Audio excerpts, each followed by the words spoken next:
بتعليمات ملكية سامية عقد مستشارا الملك محمد السادس عبد اللطيف المنوني وعمر القباج لقاء مع رئيس الحكومة المعين عبد الإله بن كيران. وقد أبلغ مستشارا الملك بن كيران حرص الملك محمد السادس على أن يتم تشكيل الحكومة الجديدة في أفضل الأجال. ولقراءة هذا الحدث وأبعاده وخلفياته ينضم إلينا في الاستوديو الدكتور عبد الرحيم منار سليمي المحلل السياسي. أهلا بك دكتور معنا. أهلا وسهلا جوهرة. أي قراءة لهذا اللقاء دكتور؟ أوضح بأن الأمر يتعلق برئيس حكومة مكلف من طرف الملك منذ تكليف إلى حدود اليوم زمنيا تجاوز تقريبا 70 يوما. الملك له سلطات دستورية، حسن سير المؤسسات. طبيعي جدا أنه يبعث مستشارين. أتحدث هنا عن مستشار الذي هو له علاقة بالأمور الدستورية ومستشار له علاقة بالأمور الاقتصادية. إذن أن يلتقي رئيس الحكومة المكلف ويكون هناك إشارة إلى أن هناك حرص أولا على تشكيل الحكومة، وهذه في إشارة إلى النقاشات التي راجت تقريبا منذ مدة على إمكانية الذهاب إلى انتخابات سابقة لأوانها. هذا السيناريو غير مطروح اليوم. المسألة الثانية التسريع بتشكيل الحكومة، وهذا يفتح سيناريوهات متعددة أمام. طيب هذا اللقاء كيف سيساعد على تشكيل الحكومة؟ سيساعد أولا. الآن يمكن أن نقول بعد هذا اللقاء أن عبد الإله بن كيران رئيس الحكومة المكلف سيدخل المرحلة الثالثة في المشاورات الحكومية.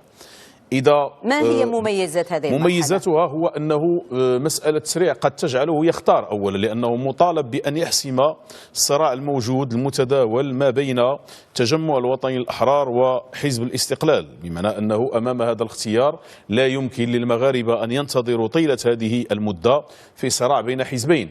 قد يختار سيناريو أحد الحزبين، قد يختار سيناريو الذهاب بحكومة أقلية، لأنه إذا شكل أن يتخلى بن كيران عن حزب الاستقلال. هناك على مستوى هذه المسائل المفاوضات فيها الربح والخسارة. إذا اختار حزب الاستقلال سيدخل إلى الحكومة سيدخل بحكومة أقلية، وحكومة أقلية يمكن أن تتعرض إلى السقوط في أي لحظة من داخل المؤسسة البرلمانية. إذا اختار التجمع الوطني الأحرار سيكون في وضعية إلى حد ما مريحة. أكثر من ذلك من ناحية القطاعات الوزارية، بمعنى هو مطلوب اليوم بمعنى أن يختار أو أن يقوم بعملية حساب بين الربح والخسارة، ولكن لا يمكن أن يستمر هذا الوضع طيلة هذه المدة. لماذا؟ هل أفهم من كلامك أن السيناريو المستبعد بالنسبة إليك هو وجود الأحرار والاستقلال في حكومة واحدة؟ إذن بن كيران عليه أن يختار فعلا. هذا واضح، لأنه اللقاء مع مستشاري الملك لا يجب أن يفهم بأنه سيؤثر على الأحزاب الأخرى. بمعنى الآن بدأت نقاشات لن يؤثر. الأمر يتعلق من الناحية الدستورية المسطرية. رئيس حكومة مكلف مطالب بأن يسرع وتيرة تشكيل الحكومة، لا علاقة له بباقي المكونات. هذا أمر يرتبط برئيس الحكومة في علاقته بالأحرار وعلاقته بحزب الاستقلال، ولا أتوقع بأنه سيكون هناك تراجع مثلا من أحدهما، لأن المسألة منذ البداية كان هناك شرط لتجمع الوطني الأحرار، شروط واضحة في النقاشات، وهي أن يكون وحده بدون الاستقلال، ولاحظنا الصراع الذي تم بينهما. إذن بن كيران اليوم كيف سيقرأ هذا اللقاء؟ كيف سيقرأ الخارطة القادمة؟ مطالب بأن يحسم وأن يتخذ قرار، وهذا القرار قد يكون هو الذهاب إلى تشكيل حكومة أقلية. طيب لماذا؟ كيف سيوظف بن كيران هذا اللقاء؟ يوظفه أولا في النقاش، لأنه الآن يدخل إلى جولة جديدة، ومن الممكن أن يتراجع على كل وعود. بمعنى هذا واضح، هذه السياسة، معنى السياسة يمكن أن يتراجع على كل وعود إذا تبين أمامه بأن هناك العديد من العوائق. ترجح هذا دكتور؟ سياسة بمعنى أن نحن نتحدث في مجال السياسة، والسياسة بمعنى اليوم هل يجب أن تكون هناك حكومة؟ واضح لن نذهب إلى انتخابات سابقة لأوانها، لأن هذه الإمكانية غير متوفرة الآن. لماذا؟ لأنه يجب مثلا لكي يتم حل البرلمان، بن كيران لا يملك هذه السلطة، ولكي يتم حلها يجب أن يكون أولا البرلمان قائم، ويجب أن يكون رئيس لمجلس النواب، وأن تقع هناك استشارة. هذه صلاحية الملك. الدستور واضح، ولكن لا أعتقد بأن الآن عملية انتخابية أعطتنا هذه النتائج، بمعنى أنه يجب أن الحزب الحاكم يجب أن يتحمل مسؤوليته، وأن تكون هناك عملية اختيار. وحكومة أقلية هي سيناريو دستوري وارد، بمعنى لا يجب أن ينتظر أن يدخل بالحزبان أو يحسم الصراع بينهما، ويبدو بأن الفوارق بينهما باتت كبيرة. وحتى إذا قرأ بن كيران اللحظة جيدا، ففي حالة دخولهما معا سيكون هناك مشكل قد يتصادمان، لأنه لا ننسى بأن الحكومة الأولى لعبد الإله بن كيران كان فيها الاستقلال وعوضه التجمع الوطني الأحرار، ومن صعب الجمع بينهما. إذن سيناريو أمامه أن يدخل بحكومة أقلية. هذا الأقرب بالنسبة إليك دكتور؟ هذا أقرب الاحتمال بالنسبة إليك؟ هذا أقرب، بمعنى أن مسألة أن ننتظر الحسم. أعتقد بأنه إذا ذهبنا في عملية انتظار حل هذا المشكل سنذهب إلى شهر مارس أو أبريل، وسيكون هناك تكلفة من الناحية هذا الذهاب دكتور؟ تكلفة أولا على مستوى التشريع، على مستوى اشتغال المؤسسة البرلمانية. لاحظنا بأنه اليوم كاين هناك خلل، لا شيء يمنع المؤسسة البرلمانية من الاشتغال. أوضح هذه المسألة، ليست لها علاقة بالمفاوضات الحكومية فقط. الأطراف التي تتصارع في هذه المفاوضات هي التي جرت معها البرلمان، ولا أحد يعرف لماذا المعارضة هي تعيش نوع من السكوت على هذا المستوى. واضح جدا هذه المسألة. الثانية وهي إذا ذهبنا ستكون هناك تكلفة اقتصادية. العديد من القرارات واضحة، وليس هناك تقريبا أن رئيس حكومة مكلف يذهب في مدى زمني طويل. معنا الآن وصل إلى المدى المتوسط الذي نقول بأنه كان من الممكن خلال هذه العشرة أيام الأخيرة أن يقوم بعملية تشكيل حكومة. إذا ذهبنا إلى شهر مارس أو شهر أبريل بهذا الوضع، أولا ضاعت هناك دورة برلمانية، دخلنا بقانون مالية بهذا الشكل الذي ندخل به الآن. هناك العديد من التعيينات التي هي مجال لرئيس الحكومة تظل، مع ملاحظة أن هناك تأويلات دستورية خاطئة.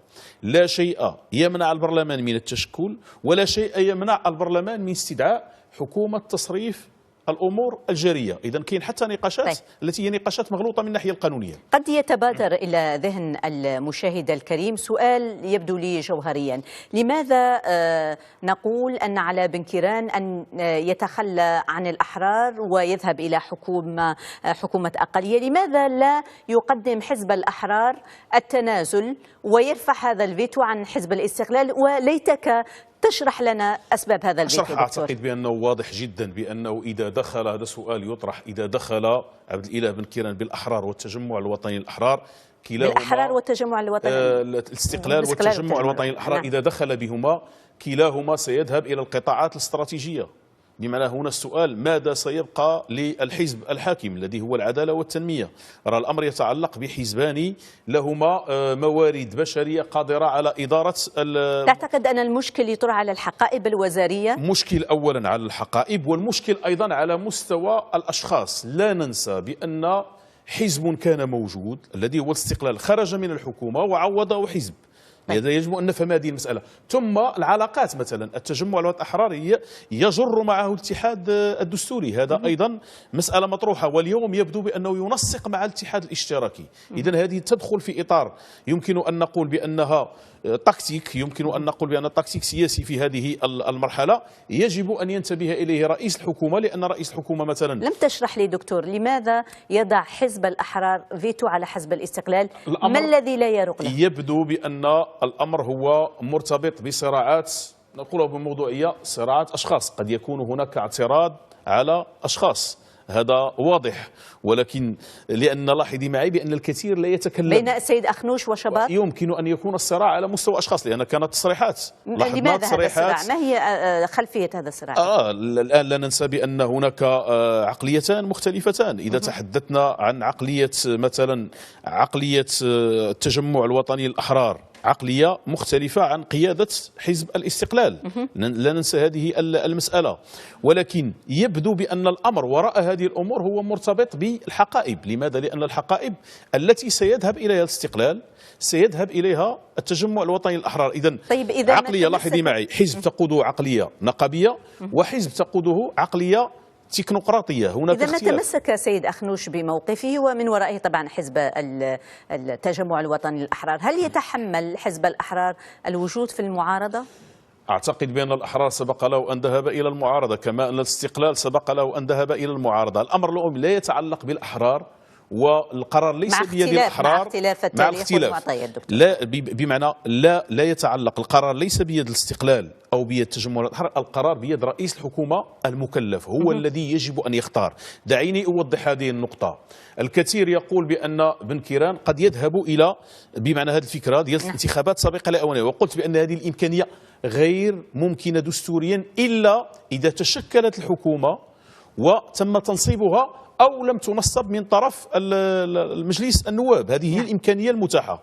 إذا قبل بحكومة أقلية فإنه سيذهب وأمامه إما أن هذه الحكومة ستشتغل، وإما أن هذه الحكومة سيتم إسقاطها أو لن يتم تنصيبها وسنذهب إلى انتخابات سابقة لأوانها، وإن كان ليس هناك أي حزب اليوم يريد الذهاب إلى انتخابات سابقة لأوانها لأنها مكلفة أولا، ثم أكثر من ذلك لا أحد يضمن معدل المشاركة.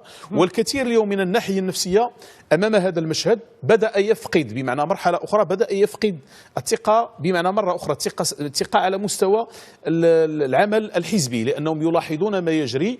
أكثر من ذلك أن الأحزاب لا تتواصل. اليوم يجب أن نقرأ هذا اللقاء بأنه فيه نوع من التواصل، لأن كان هناك سكوت من طرف رئيس الحكومة المكلف، لا يتحدث مع الصحافة مثلا حول ماذا يجري بطريقة رسمية. معروف أنه في التجارب الديمقراطية أن يخرج رئيس حكومة مكلف وأن يقدم نقط من يسمى بوان دو بريس حول ماذا يجري. نحن لا نعرف ماذا يجري بالضبط، فقط هناك تسريبات لهذا الموقع أو لهذا الموقع، ولكن ليس هناك خرجات رسمية باستثناء ما يجري داخل البنيات الحزبية، وكأن المغاربة غير معنيين. متى سيأتي الفرج دكتور منار وسنرى الحكومة؟ هل تتوقع أجندة زمنية معينة؟ لا أعتقد بأنه أحد اليوم يتوقع أجندة زمنية. يمكن أن نذهب شهرين بهذا الشكل مثلا، ولكن لا أعتقد بأن عبد الإله بن كيران له أن يذهب بصلاحية أكثر تتجاوز مثلا شهر مارس أو غيره. لماذا؟ لأن ستكون تداعيات كلما من اليوم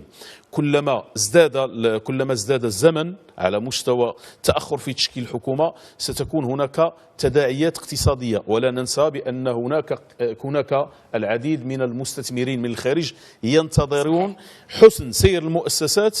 لا أقول بأنه اليوم هناك نزاع بين المؤسسات، لهذا قلت في البداية بأن الأمر لا يتعلق بتحكيم، لأنه ليس هناك أزمة مؤسسات، ولكن هناك خلل في سير المؤسسات، والمصطلحان من الناحية الدستورية مختلفان. ولكن يمكن أن نتوقع سيناريو أن نذهب شهرين آخرين في هذه العملية، لأنها مرتبطة بعبد الإله بن كيران. وهنا أوضح نقطة راجت، وهي المتعلقة بالفصل 47 من الدستور. كان هناك خروج لأحد أعضاء أو عضوة من اللجنة الدستورية. هي تقول بأنه هذه المسألة ديال عدم إمكانية الذهاب إلى الشخص الثاني داخل حزب العدالة والتنمية. أعتقد بأن هذا النوع من التأويلات لا أساس دستوري له. لماذا؟ لأن الدستور يقول بأن الملك يعين رئيس الحكومة من الحزب الفائز، ولا أعتقد بأن العدالة والتنمية هو يتوقف على عبد الإله بن كيران. هناك أشخاص آخرين إذا تبين بأن الخلل هو مرتبط بشخص رئيس الحكومة، وهذه المسألة لا زالت واضحة. الذي يعرفها هي الأطراف التي تتفاوض معنا. إذن هذه الإمكانية هي موجودة، ولا يجب أن نحمل الدستور شيء لم يقله، لأنه إذا اعتبرنا هذه المسألة مرتبطة بعبد الإله بن كيران معنى هذا أن الأحزاب السياسية هنا كل العمل الذي أقيم بأنها مؤسسات تكون مرتبطة بأشخاص. إذا التأويل هو في غير محله. الفصل 47 يعطي الصلاحية للملك في حالة ما إذا فشل رئيس الحكومة المكلف، يعطيه الصلاحية بالذهاب إلى شخص ثاني من نفس الحزب. ولكن إذا ما استمر الوضع على ما هو عليه، أي قرار سيتخذ؟ ماذا يقول المشرع؟ إذا هنا على مستوى أم لا؟ إمكانية الذهاب إلى الانتخابات، هذا السيناريو لن يكون إلا إذا تشكلت حكومة، بمعنى هنا تشكلت حكومة قدمت أمام البرلمان.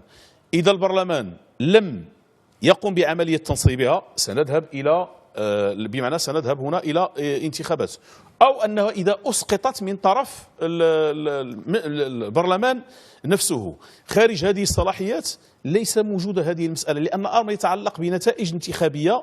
ولا ننسى بأننا نلعب لعبة ديمقراطية مرتبطة بناخبين. الأحزاب اليوم التي تتفاوض يجب أن تنتبه بأن الأمر يتعلق بنتائج انتخابية يجب أن تحسم فيها، والمطلوب من رئيس الحكومة المكلف أن يحسم فيها وأن يتخذ القرار، ولو كان الذهاب إلى حكومة أقلية التي قد تفتح أمامه سيناريو الذهاب إلى انتخابات سابقة لأوانها. الدكتور عبد الرحيم منار سليمي المحلل السياسي، شكرا جزيلا لكم على كل هذه التوضيحات.